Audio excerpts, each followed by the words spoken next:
గౌతమ్ గారు నమస్తే సార్. నమస్తే అండి. గౌతమ్ గారు, జగన్మోహన్ రెడ్డి రాజకీయాల్లో అవుననుకున్నా కాదనుకున్నా సరే ఒక ఇన్ఫ్లుయెన్షియల్ పర్సన్. ఆయన ముఖ్యమంత్రిగా ఉన్నంతసేపు ఏంటంటే ఏ రోజు ప్రెస్ మీట్ పెట్టినా, అంటే ప్రెస్ మీట్ ఎప్పుడు పెట్టలేదు అనుకోండి, ఏ రోజు ప్రెస్ ముందుకు వచ్చినా సరే అతను చదివే విధానంలో కావచ్చు, అతను మాట్లాడే తెలుగులో కావచ్చు, ట్రోల్ అవుతానే ఉన్నాడు.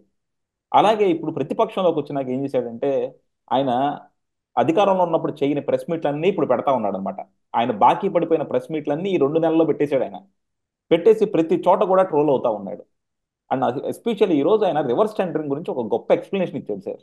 నేను దాన్ని రెండు మూడు అవును. సార్లు విన్నా. అసలు అర్థం చేసుకుందాం అర్థం చేసుకుందాం అని. నాకేం అర్థం కాల. ఏం సార్ అసలు అంటే జగన్మోహన్ రెడ్డి ఎందుకు అంత డెస్పరేట్ అయిపోతా ఉన్నాడు? యాక్చువల్ మరి డెస్పరేషన్ కండిషనే కదండి ఇప్పుడు. ఉహు, 11 సీట్లకి పరిమితం అయిపోవటం అంటే మామూలు అంశం ఏం కాదు అది. 151 సీట్లు సాధించిన పార్టీ ఆ తరువాత 11 సీట్లు రావటం ఏంటి? ఎవరికైనా మైండ్ షాక్ అయిపోద్ది, దిమ్మ తిరిగిపోద్ది. ఉహు, అలాంటి స్టన్నింగ్ విక్టరీ ఇచ్చారు ఈ కూటమికి ప్రజలు. అలా ఉహు, మరి అలాంటి దాంట్లో ఆయన ఎంత ఆ స్ట్రెస్ లోంచి బయటకు వద్దాం అనుకున్నా కూడా అది అది పోయేది కాదు.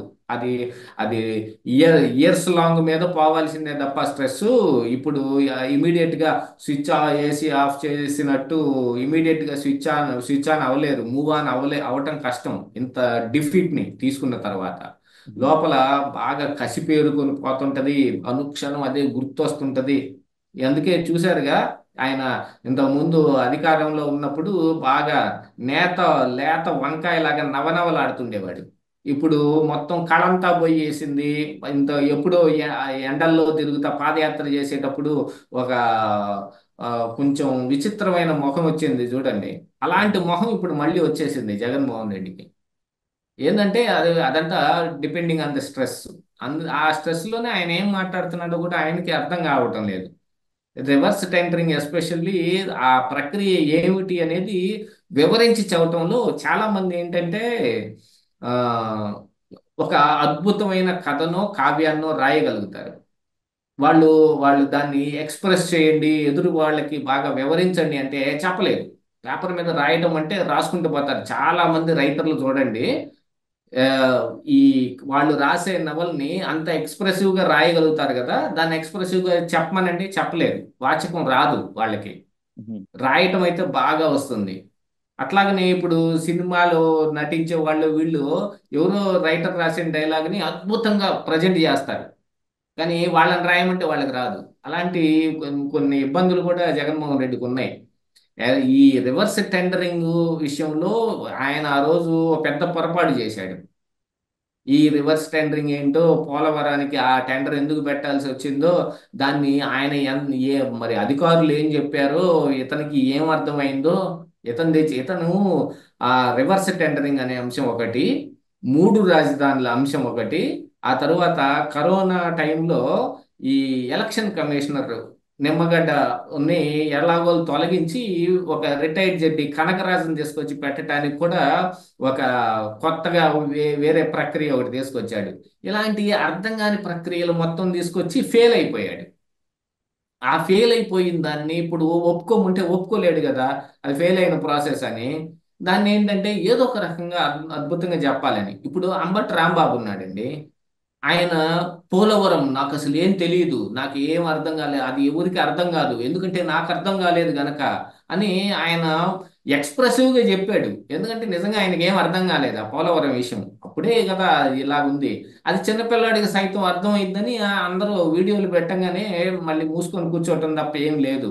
కానీ ఆ అంబటి రాంబాబు మాట్లాడుతుంటే చూడండి, ఆయన మాటల్లో ఏదో చాలా విషయం ఉన్నట్టుగా గోచరిస్తా ఉంటది. ఆయన హావభావాలు కానీ, ఆయన ఆ వాగ్దాటి కానీ, ఆయన ఆ పిచ్చి అప్ అండ్ డౌన్స్ అంటారు నాటకంలో. మేము వాడేవాళ్ళం అప్పట్లో నాటకాలు వేసేటప్పుడు. మైకు ముందు ఒక చోట ఉంటది. అక్కడ అలాగా మేము ఆ, కొంచెం మైకు దగ్గరగా వచ్చినప్పుడు వాయిస్ ని లో చేసుకోవటం, అలాగనే బ్యాక్ స్టేజీలో బ్యాక్కి వెళ్ళేటప్పుడు బాగా వినపడటం కోసం అక్కడ లౌడర్ గా చెప్పటం, ఇలా వాయిస్ పిచ్ ని అప్ అండ్ డౌన్ చేస్తాం. అలా ఆయన కూడా అంత బాగా అప్ అండ్ డౌన్ చేసి చెబుతాడు, కానీ మ్యాటర్ ఏముండదు. అట్లాగని ఈరోజు జగన్మోహన్ రెడ్డి ఈ రివర్స్ టెండరింగ్ గురించి వివరించబోయి ఒక పెద్ద బ్లండర్ మిస్టేక్ చేశాడు. ఎందుకు అర్థం కాని విషయాన్ని మళ్ళీ వివరించేది ఎందుకు? రివర్స్ టెండరింగ్ అది నిజంగా గొప్ప ప్రక్రియ అని ఆయన నమ్మాడు అనుకోండి. ఆ ప్రక్రియలో చాలా మేలు జరిగేది. ఆ ఈ చంద్రబాబు నాయుడు చేసిన ఆ అటు ఇటు తాల్మేలు పని వల్ల నాకు అది చేయటం కుదరలేదని ఏదో ఒక మాట చెప్పి తప్పించుకొని పోవాలి. రాజకీయాల్లో అలాంటి నేర్పరితనం కూడా ఒకటి ఉండాలి. జగన్మోహన్ రెడ్డి దగ్గర ఆ నేర్పరితనం లేదు. కావాలంటే ఏం చేయటానికైనా stubborn గా దాని మీదే కూర్చుంటాడు కానీ చంద్రబాబు నాయుడిని అరెస్ట్ చెయ్యాలి అని ఆయన కూర్చున్నాడు. ఆయన అరెస్ట్ చేసి 53 రోజులు రాజమండ్రి సెంట్రల్ జైల్లో కూర్చోబెట్టాడు చూడండి. ఎంత పెద్ద దెబ్బ!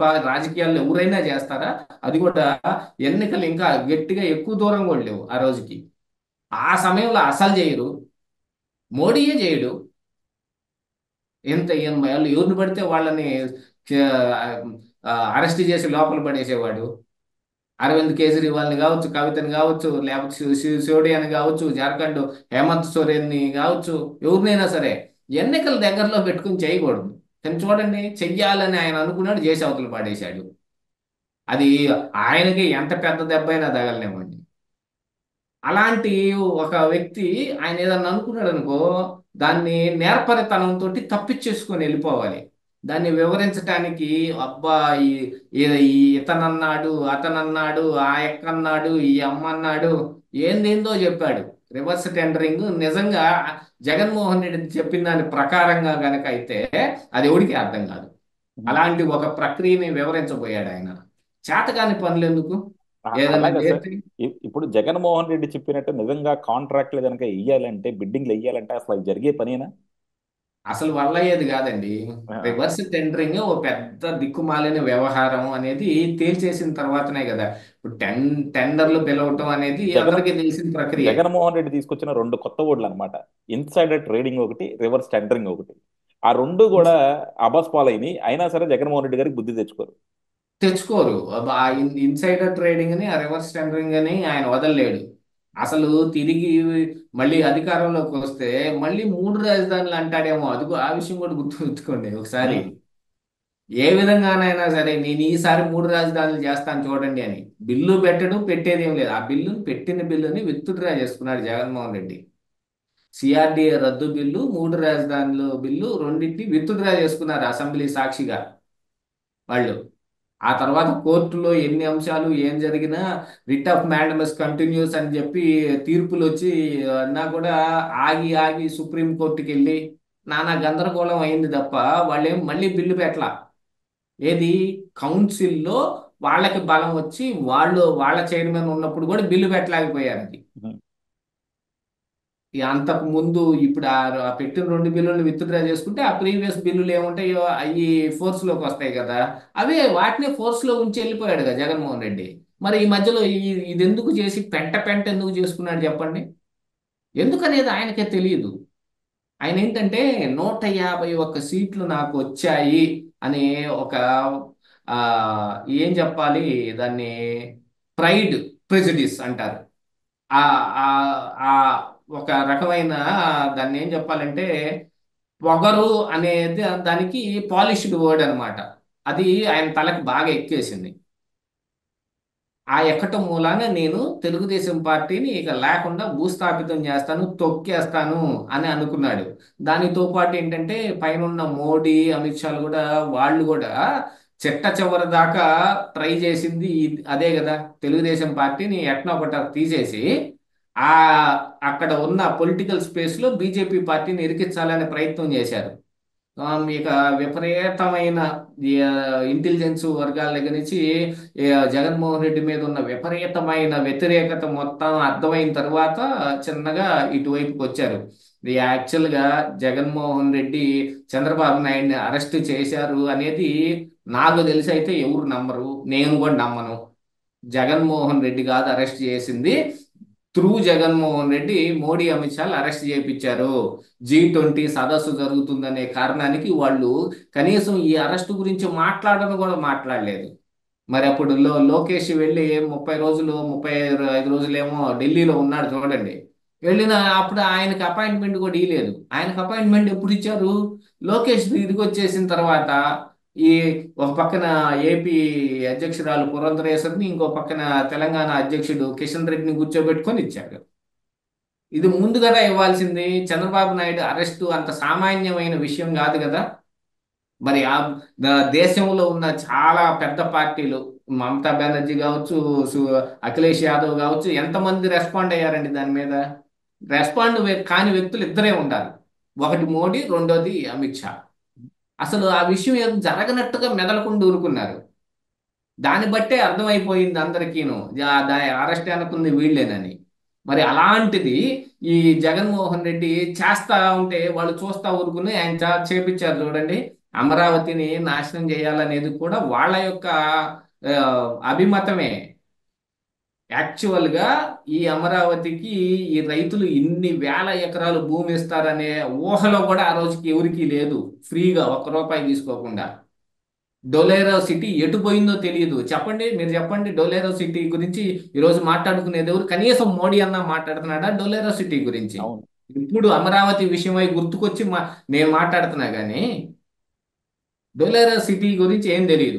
దాన్ని ఎక్కడ తలదన్నేసిద్దో ఈ అమరావతి, ఆ, నేను కట్టలేనిది చంద్రబాబు నాయుడు కట్టినోడు అవుతాడని నాశనం చేయడానికి వాళ్ళు పురుగొల్పారు. ఇతను వాళ్ళు చెప్పినట్టల్లా ఆడి టోటల్ గా స్మాష్ అయిపోయాడు. అదే చెబుతారు చూడండి, యజమానికి కోపం వస్తే కింద పాలేరు మీదకి వెళ్ళకూడదు, పాలేరుకి దవడ పగులుద్ది. యజమాని కొట్టలేకపోవచ్చు, పాలేరుని మాత్రం వేస్తారు రెండు. అట్లాంటి పనులు చేయకూడదు ఎప్పుడు. కానీ జగన్మోహన్ రెడ్డి ఆ పని చేసి ముఖం పగలగొట్టుకున్నాడు. 11 సీట్లకి పరిమితం అయిపోయాడు.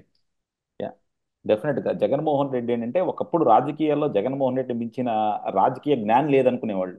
చాలా మంది చెప్తా ఉంటారు అనమాట, సోషల్ ఇంజనీరింగ్ లోనే జగన్మోహన్ రెడ్డి ఒక కొత్త సెన్సేషన్ క్రియేట్ చేశాడు ఇది అని చెప్పి. ఈ రోజు అదే సోషల్ ఇంజనీరింగ్ వల్ల విఫలమైంది కూడా జగన్మోహన్ రెడ్డి. సో డెఫినెట్ గా టైం బాగున్నప్పుడు మనం ఏం చేసినా గొప్పగా ఉంటుంది. అదే టైం బాగున్నప్పుడు మనం గొప్ప చేసినా సరే జనాల్లో అంటే ట్రోల్ అవుతారు. మీరు ఆ రోజు గుర్తుపెట్టుకోండి, 2019 ఎన్నికల ముందు చాలా వరకు పథక రచన చేశాడు అధికారంలోకి రావడానికి. ఉహు, ఆయన చేసిన పథకాలు మాక్సిమం వర్కౌట్ అయినాయి. ఉహు, ఆ ఆ వర్కౌట్ అయిన దగ్గర నుంచి ఆయన ఏమైపోయాడో ఆయనకే తెలియదు. He was last. అతను ఆ అతను జగన్మోహన్ రెడ్డి కోల్పోయాడు. ఆ జగన్మోహన్ రెడ్డి మరి అధికారంలో లేడు చూడండి. ఉహు. ఆ ముందు చాలా ఉండేవాడు జగన్మోహన్ రెడ్డి. ఆ ప్రతిపక్ష నాయకుడిగా అసెంబ్లీలో కూడా మొత్తం ఆయనే మాట్లాడటానికి ఉరుగొల్పి ఎవరికి టైం ఇవ్వకుండా, వాళ్ళ నాయకులకు సైతం కూడా టైం ఇవ్వకుండా మొత్తం ఆయనే కనిపిస్తా మొత్తం ఏందో చాలా మాట్లాడుతూనే ఉండేవాడు. అట్లాంటి జగన్మోహన్ రెడ్డి ఏమైపోయాడో తెలియలా అధికారంలోకి రాగానే. మరి మరి ఇక మీదట ఈ ప్రతిపక్షంలో ఉండి ఎంత గెయిన్ చేస్తాడనేది మాత్రం ఖచ్చితంగా చూడాలి. ఆ గెయిన్ చేయటం కోసమే కదా ఇప్పుడు బయటకు వచ్చి ఇలాంటి మాటలన్నీ మాట్లాడుతుంది. యా, 4 సార్లు 5 సార్లు ట్రోలింగ్ అయితే మళ్ళీ అలవాటు అవుతాడేమో తెలియదు మరి. అదే ట్రోలింగ్ అలవాటు అయిపోతాడేమో. ఆ, ఏమో ఒక్కోసారి ఏముంది చెప్పండి, చాలా విషయాల్లో లోకేష్ కూడా ఫస్ట్ లో తట్ట బాబా బమ్మ అని మాట్లాడేవాడు. తర్వాత తర్వాత బాగా ట్రైన్ అప్ అవ్వలా. అదే అంటే అంటే లోకేష్ లో ఇప్పుడు మనం ఏంటంటే బూజు పట్టేసిన దాన్ని దుమ్ము దులిపి మళ్ళీ ట్రైన్ అప్ చేసుకోవచ్చు కదా. అదే లోకేష్ లో ఏంటంటే బేసిక్ గా అది రెగ్యులర్ ఫినామినా అన్నమాట. అంటే మనం బ్యాడ్ స్టేజ్ నుంచి గుడ్ స్టేజ్కి రావడం. కానీ జగన్మోహన్ రెడ్డిలో ఏంటంటే గుడ్ స్టేజ్ నుంచి బ్యాడ్ స్టేజ్కి రావడం అన్నమాట. సో ఆ రివర్స్ లో యాక్చువల్ గా జరుగుతుంది. Jaganmohan reverse Reddy tendering. కూడా వెరీ బ్యాడ్ స్టేజ్ నుంచి గుడ్ స్టేజ్ కి వచ్చాడు. అదే రివర్స్ ఎప్పుడు టెండరింగ్ మీకు జగన్మోహన్ రెడ్డికి జరుగుతుంది. మీరు చూడండి, 2014లో పోటీ చేసిన దగ్గర నుంచి 2019 దాకా ఆయన డెవలప్ అవుకుంటూ వచ్చాడు. ఉహు, 2019 నుంచి 24 వరకు అధికారంలో ఉండేటప్పటికి ఆయన బాగా సుప్త చేతనావస్థ దశ అంటారు. ఉహు, ఆ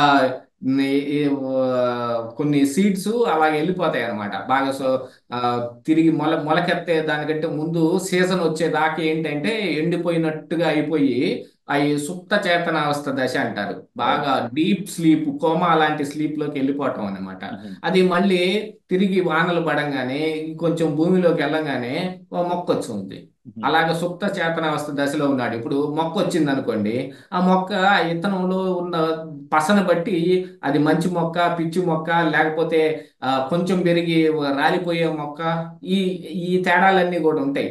కానీ చాలా వరకు మహావృక్షం అయినా కూడా ఇంత చిన్న విత్తనంలోంచే కదా రావాలి. యా. ఉమ్, ఇలాగా చాలా అది పుట్టి పుట్టగానే ఓ తుఫాన్ వచ్చింది అనుకోండి, కొట్టకపోతాయి. ఉమ్, అవన్నీ ఉండలేవు.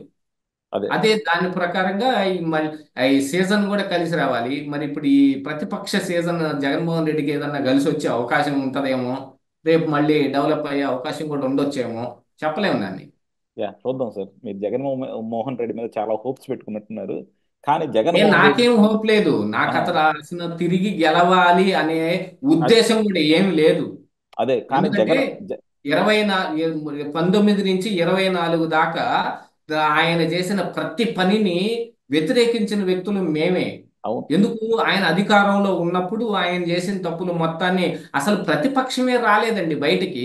ఉమ్, ఆ ప్రతిపక్షం కూడా రాని రోజున మేమే మొదలు పెట్టింది. ఆ, ఆ, ఎన్- ఎంత ఎర్లీగా మొదలు పెట్టారే అనుకో, ఆ రోజు కూడా అన్నారు మమ్మల్ని. ఆ అలాంటి ఒక స్టేటస్ లో మేము జగన్మోహన్ రెడ్డిని ఆయన ఆయన పందా మొత్తాన్ని బాగా పునికి పుచ్చుకున్నాం. మాకు బాగా తెలుసు జగన్మోహన్ రెడ్డి పందా. కాకపోతే ఇక్కడ నేను చెబుతుంది ఏంటయ్యా అంటే, అతనుకున్న పరిస్థితుల ప్రకారం ఇప్పుడు మన ఆంధ్రప్రదేశ్ రాష్ట్ర రాజకీయాల్ని అర్థం చేసుకున్నప్పుడు మనం రెండే విషయాలను అర్థం చేసుకోవాలి. ఈడ ఉందో రెండు పార్టీలే, మూడో పార్టీ లేదు. జనసేన మూడో పార్టీ కింద ఇంకా వృద్ధి చెందలేదు. తమిళనాడులో కూడా డిఎంకే ఉందా, ఏఐఏడిఎంకే ఉందా, వాళ్ళు కాకపోతే వీళ్ళు, వీళ్ళు కాకపోతే వాళ్ళు అన్నట్టు ఆంధ్రప్రదేశ్ రాష్ట్రంలో కూడా అదే పరిస్థితి ఉంది. మూడో పార్టీ రావటం లేదని బాధపడుతున్నా నేను. ఈ అలాగే ఎదగాల్సిన పవన్ కళ్యాణ్ ఇప్పుడు అధికారం చంకలో దూరున్నాడు. ఆయన ఎప్పుడు డెవలప్ అవుతాడో తెలియదు. యా, మూడో పార్టీ ఏది ఇక్కడ? కాంగ్రెస్ లేదు, బీజేపీ లేదు, కమ్యూనిస్ట్ పార్టీలు లేవు. వైఎస్ఆర్ కాంగ్రెస్ పార్టీ ఒకటే. అదే నా భయం అంతా అది. దీన్ని దాని మీద హోప్ కింద తీసుకోకండి. ఆయన మీద మళ్ళీ వస్తాడేమోనని భయం కింద చూడండి. యా, డెఫినెట్ గా ఆ భయం అయితే అందరిలోనూ ఉంది. జగన్మోహన్ రెడ్డి మళ్ళా వస్తాడేమో అనే భయం అయితే అందరిలో ఉంది. ఆ భయాన్ని తుడిచిపెట్టాల్సిన బాధ్యత కూడా ఇప్పుడున్న ప్రభుత్వం మీద ఉంది. చూద్దాం ఏం అదే చేస్తారు. వాళ్ళు ఆ పని చేసి అది ఏ మేరకు సక్సెస్ అవుతారా అనే దానికోసం ఎదురు చూస్తున్నాం. Yeah, thank you sir. Thank you very much.